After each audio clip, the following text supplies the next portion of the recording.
Hey everyone, what's going on and welcome back to Sheffield United for the final time. I say final time, the final time for now. After 4 seasons at the helm of Sheffield United, I'm going to call it a day for this series. If you watched the last episode, you already know this because I did talk about it during the Reading match then. Got a few games to get you caught up on before we dive into today's last derby with Leeds United in a moment. But we played 3 games, we won all of them by 1-goal margins. 4-3 against West Ham, a bizarrely tie game against the team that were basically bottom of the table. I guess they were still clinging to the vain hope that they'd still survive somehow. Nope, they're relegated. Wolves 1-0, Scott McTominay providing the goal in that one. They were in the top 4 at the time we played them. It's got super tight, the rest of the top 4. We're fine, we're guaranteed second at this point. I don't think there's any chance of us dropping any further in terms of the points on offer. Aston Villa dealt with 3-2 away from home, good victory. They beat Liverpool. Liverpool are having a ridiculous football manager ending to their season. They beat Arsenal 4-0, they beat us 4-1, they beat Man City 5-0, but they've lost to Burnley and Aston Villa. And I don't know if anything sums up Football Manager better than that particular run of fixtures. What that means is there is the slimmest of slim chances that we can still take the title. Now, it does depend on our result here. Liverpool have played this weekend. That was the loss against Aston Villa. I expected to go into this one with nothing to play for. We're just playing the Yorkshire Derby because it's the Yorkshire Derby. There is still the remotest chance that we can win this title. Now, we do need to beat Leeds, and we do need to beat Tottenham on the final day, and we do need Liverpool to also lose their game on the final day. That final day match for them is against Watford, basically nailed on 3 points, but then again, you would have said that against Aston Villa and Burnley. Dominic Calvert-Lewin back into third in the average rating. He was top momentarily, but back into third. It's super tight at the top of that. Martinez run clear of the golden boot side of things. Gomez irritatingly top of the assist list, of course. They triggered the release clause for him, and now he's an Arsenal player.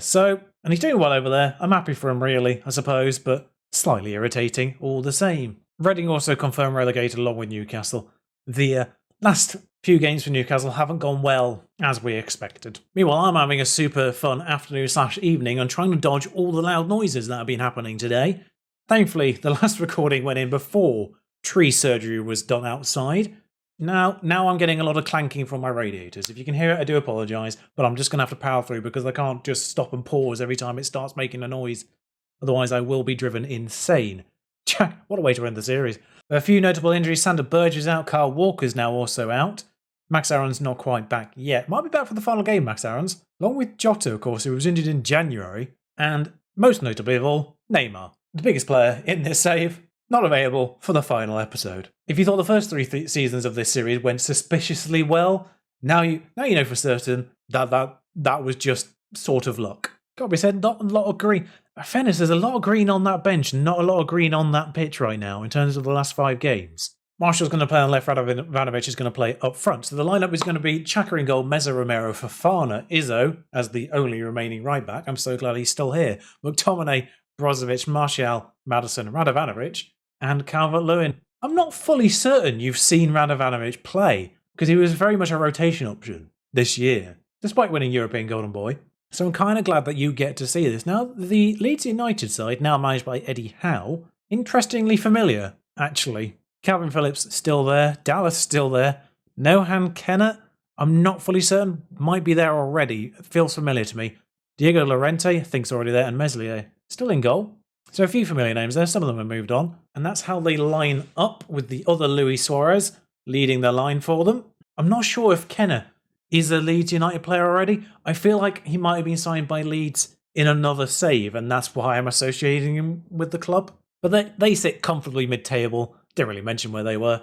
They're pretty much slap bang in the middle with a 0 goal difference after 36 games of the season. So couldn't really be more middle of the road if they tried. And it's just dawned on me, I had it on only commentary. It appears that Leeds have had an early goal that was somewhat fortunate, because Football Manager still doesn't know what to do with ricochets. Calvert-Lewin back post, not quite. We're back onto highlights now, so not everything's going to be a goal. Calvert-Lewin turns around, Martial, Radovanovic again. Scores! European Golden Boy showing his class. This lad will lead the lineup in years to come.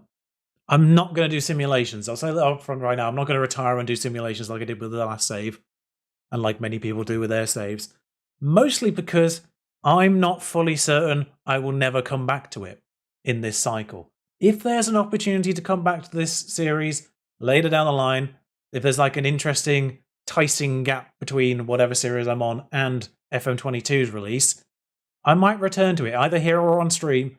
I might return to it. So this may not be the last you see of these Sheffield United lads, but it is for now. It just feels like the right stepping off point for the series at this point. But we're not done here yet. It's 1-1 at Ellen Road. Both sides being very average looking at the ratings.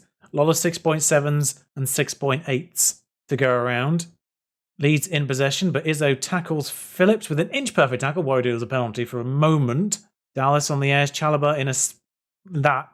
Yeah, as soon as he got that ball, I knew where that was going.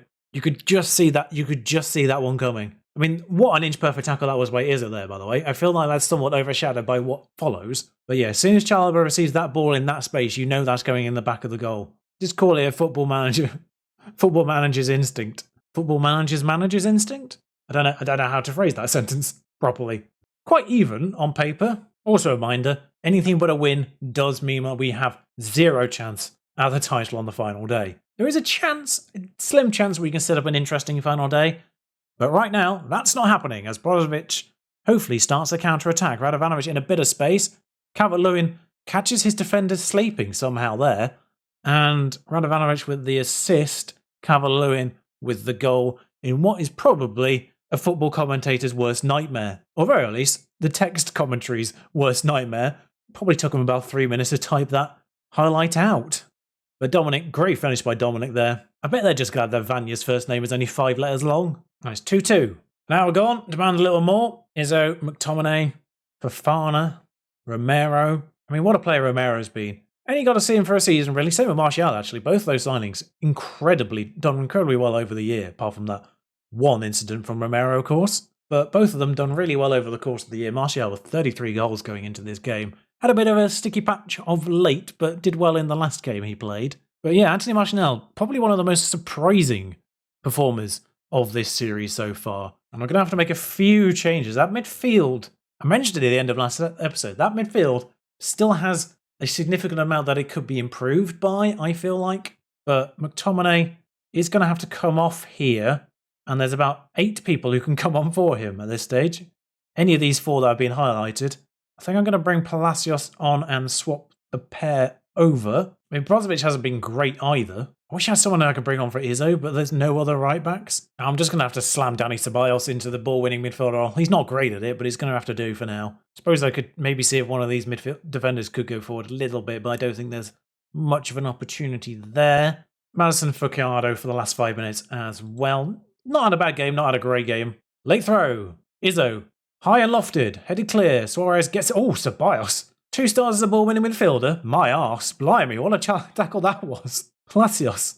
Gallardo. Overlap available. Doesn't need it. Dominic Calvert-Lewin going to try and tempt from a ridiculously short angle. Meslier still makes his dives, despite the fact there was about 4 players in front of Radovanovic's shot. And a highlight in what will go down as a 90th minute if anything happens. Great cut out there by Izzo, as that was fired very quickly towards him. Just cuts that right out and stops it dead. Fofana this time, dealing with that clearance. Palacios, Gallardo. Izzo is available again. Are we going to utilise Izzo here? No, it's gone inwards to Cardo. Lumped clear. Suarez heads it on to Fofana. That's fine by me. Meza. The one simulation, I mean, if I did do simulations, I would be intrigued by the futures of Radovanovic and Meza in particular. Because I don't feel like Meza's still actually reached the top of his potential yet. Good block by Radovanovic, maybe. Is that the highlight? Is that what it all built towards? Yep. And we've been robbed here looking at that XG. Check with a 6.5. He went into this game with a 7.3 average almost, so that's gone well.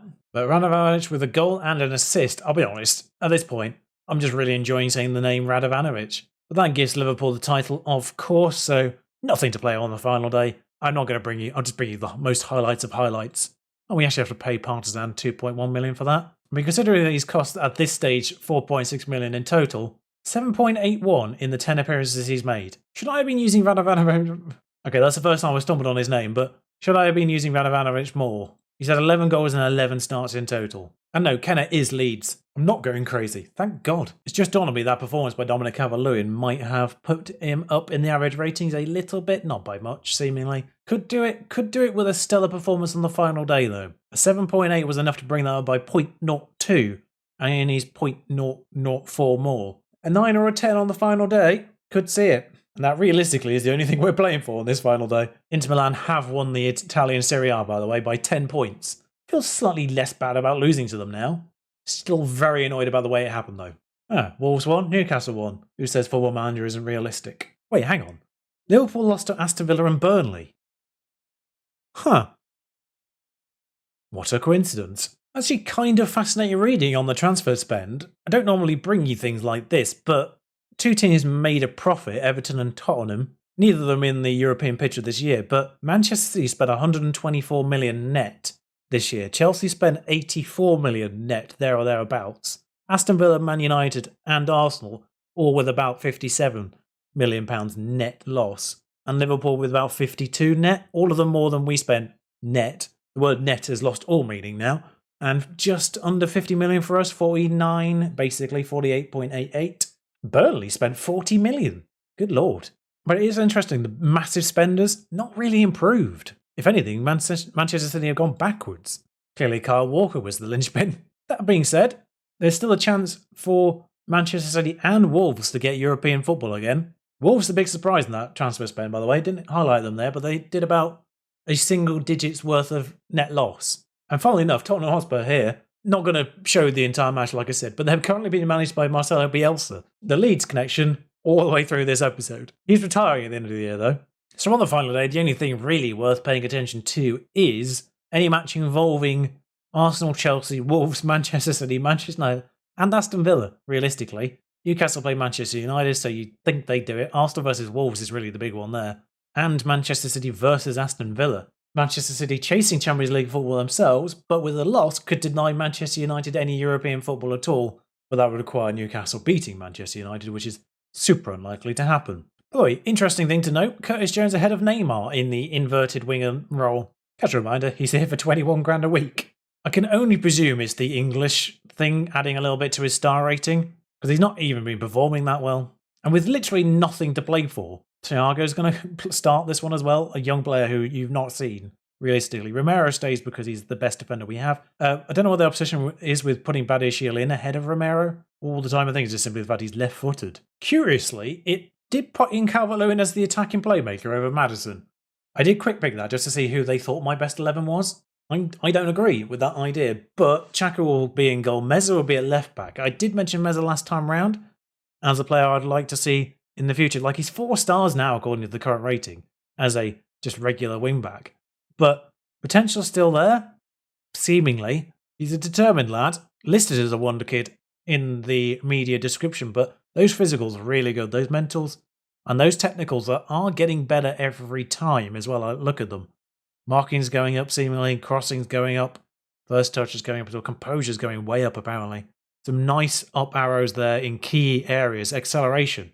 That was one of his actually main drawbacks. I think they were both 13 possibly. Physicals on the way up, which I like to see. His development is one I would like to see, and of course Radovanovic. Listed as 3.5 stars. I don't think he's necessarily 3.5 stars officially. That's probably form factoring into that star rating, but has 11 finishing. I forgot the fact that I was actually probably meant to retrain him as a left winger, actually. Can play the role, and probably should play the role when you highlight the attributes for that particular role, but yeah, interesting player, to say the least. And Halison Thiago, player you never really saw either. Played a few rotation games, but this is with nothing to play for. This is a game to play him in, really. Great technicals as a defender, anticipation 17, teamwork 16, positioning's great. Physical's a little lacking at this stage. 20 years old, potential ability off the charts apparently. Had fun in Hull for a year. Barely played him this year. But he's a young lad that I would expect to come through and play in the first team if this was to be continued, as players like Harry Maguire get a little bit too old, Armando Izzo get a little bit too old. Tottenham nothing to play for as well, worth mentioning. They can't really do anything. Show their lineup. It's 2 former Bournemouth players in central defence, and to be honest, in that brief moment, I didn't see any player that was already at Tottenham. Son and Reguilon, and and Ndombele. Okay, there's a few. Well, they've scored. Edge of the box. Very reminiscent of the goal we conceded last match, actually. Thinking about it, just from the other way in terms of the way the move built up, and Ndombele on the left-hand side, prone on the edge of the box all the time in the world, really, too. I'm very surprised that wasn't flagged as offside for Maxi Gomez there, as being in the way of the goalkeeper. If it was the other way around, I suspect he would have been. And an otherwise highlightless half. Even if I was bringing you more than the goals, there wouldn't have been any more highlights, so that's that. A surprising loss on the final day. We were good for a goal, but we didn't get one. And a very anticlimactic way to end the series, actually, thinking about it. Liverpool did do the business over Watford, so that was all fine. Anyway, Man City drew with Aston Villa and Man United drew with Newcastle, as it happened. So, Man United end up 7th, though. Wolves end up 6th. Manchester City end up 5th. There's no change, actually, in that top 7, I don't think, in the end. Everyone drew. I think Man City overtook Wolves, but that was irrelevant because they're both Europa League anyway. So, a fairly underwhelming final day, all things considered, across the board. But we'll get our own one. 40 million for that. Apparently we've gone 34 matches at home without being beaten, so what a time to lose that record. Sorry. Some had considered Neil Lennon a good choice to take the Man United job. Seemingly, he doesn't want it. Bullet dodge for Man United. Anyway, 2023 season review. Late popper Neil Lennon for no reason.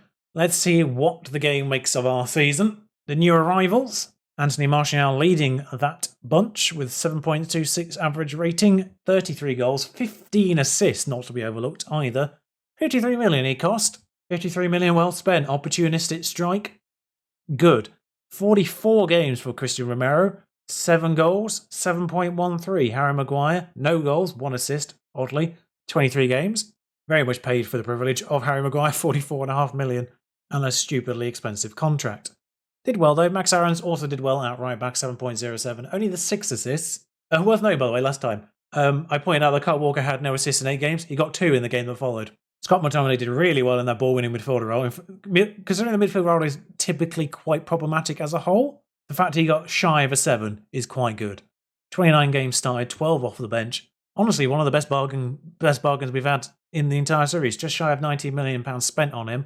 Gets him just shy of a 7 average rating in 29 starts and 12 subs. Well worth the money, in my opinion. I had a bunch of new gens that came through in this particular game year.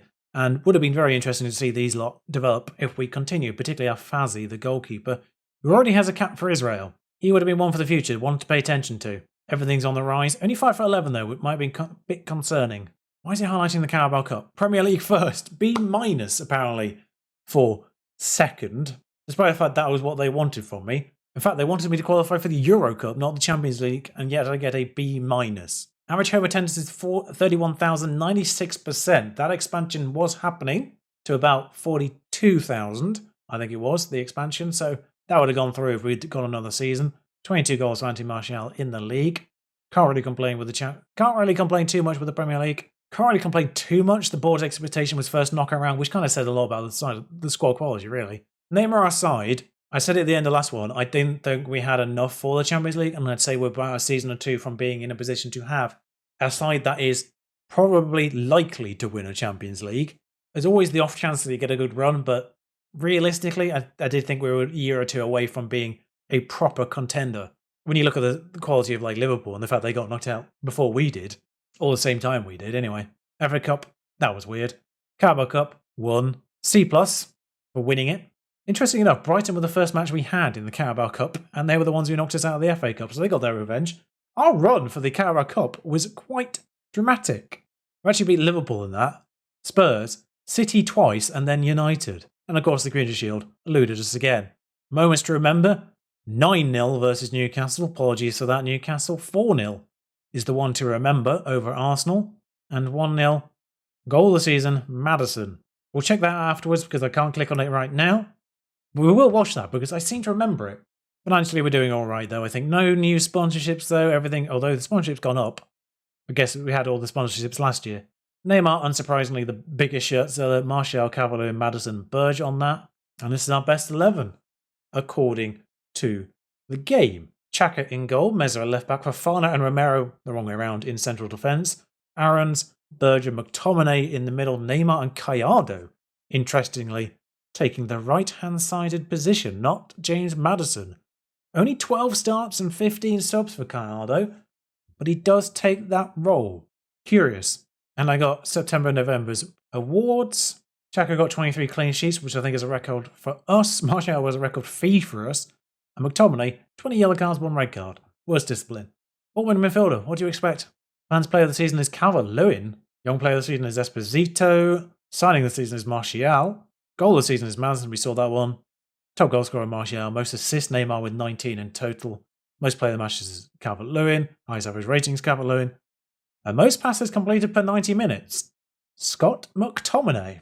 A little bit surprising. And our winning of the Carabao Cup is noted here as well. The overall best 11, which is curious because that's all 4 years worth. Norwood survives in the midfield, but otherwise, and right back Adam Smith survives. Of course, Aaron's only joined this year, but Xhaka's in goal. Mezzo left back for Fana's there, along with Badiashile, Madison in the central midfield, Palacios up here, Neymar and Calvert-Lewin and Martial. Really fudging the strikers there by putting Calvert-Lewin on the right-hand side. But Esposito, Madison, Meza, Brozovic, Romero, Palacios, all added to it, along with Martial actually. For some reason I didn't immediately register the fact that Martial had joined the front of that after 1 season and 1 season alone. But Brozovic finally joins even just the bench. Esposito's there. Romero joins after 1 season on the bench. Calvert-Lewin, hang on, I'm just trying to work out the ones. Meza, after a season or 2 with us, joins the left back straight in at left back as well. But Norwood and Adam Smith can be proud of the fact that they sustained their positions even after a few seasons out of the side. Intriguing to know what the next season is. Euro Cup, Champions League the year after. So with that in mind, say Euro Cup and that will satisfy them. James Maddison was actually 3rd in goal of the season as a whole. Let's find that match. It was Aston Villa. This one here. Because this was a match that you wouldn't have seen. And after 2 disallowed goals, James Maddison decides to do whatever this is. I think I remember it, and I think it is well deserving. I think at the time I may have called it the best goal I've seen on Football Manager this year, privately with people. Maddison picks up the ball in his own half, runs a bit more again, bang. Yes, I may have actually put it in an episode. I can't fully remember at this stage. I might have forgotten to put it in an episode, thinking back. And 2 players from our squad in Team of the Year. Meza takes the left back spot, because I think they used 3 different left backs over the course of the year. Liverpool. Gomez irritatingly in the midfield and Calvert-Lewin up front. Mason Greenwood is Spanish top goal scorer. Of course he is. And Billy Sharp's getting more continental qualifications. You love to see it. But yeah, there's not much I can add to the stats side of things that the end of season review did not. Radovanovic actually is the best average rating all told of anyone who played a game, or a reasonable amount of games. 12 starts, 7.45 overall, 11 goals, 3 assists, 11 goals from an XG of 7 point something as well. Not too bad. Although Esposito has a higher goals per minute, 22 and 21 starts. And when you put it on paper like this, Martial's goals per minute is quite impressive considering the number of games he actually played. 33 goals and 15 assists in 39 starts with 6 subs. A really, really good return for Martial there. Neymar a little bit down, 9 goals, 19 assists, a few injuries for Neymar. Of course, one notably around his sister's birthday. And despite a really good start, Ceballos ends basically the worst player out of the main crop. Although a free transfer, can't really complain. From 5 assists in 20 starts and 10 subs. Should have scored about 2 goals himself though, apparently, and didn't get any, worth knowing. Curtis Jones, really disappointing considering how good he is in the game at this point. Otherwise, not really that many disappointments. Burge and Brozovic actually shared a 6.95 each. I think just the number of starts is what pipped Burge to the midfield role on the Dream 11 there. Jota, despite his massive injury, 6.99. Didn't do too badly, all things considered. And Kyle Walker actually ended up with 3 assists in those remaining games, as it so happened. Meza with 10 assists as well, not worth mentioning that from left back. 10 assists there, 19 from Neymar. Jones mostly played there, so 5 assists from Jones and 6 from Jota, although he played on both sides when he was available. So quite a lot of goal input from that left-hand side. How many assists did Maddison have? He had 10 goals and 14 assists. Maddison had 10 goals from an XG of 5. That's quite impressive, actually.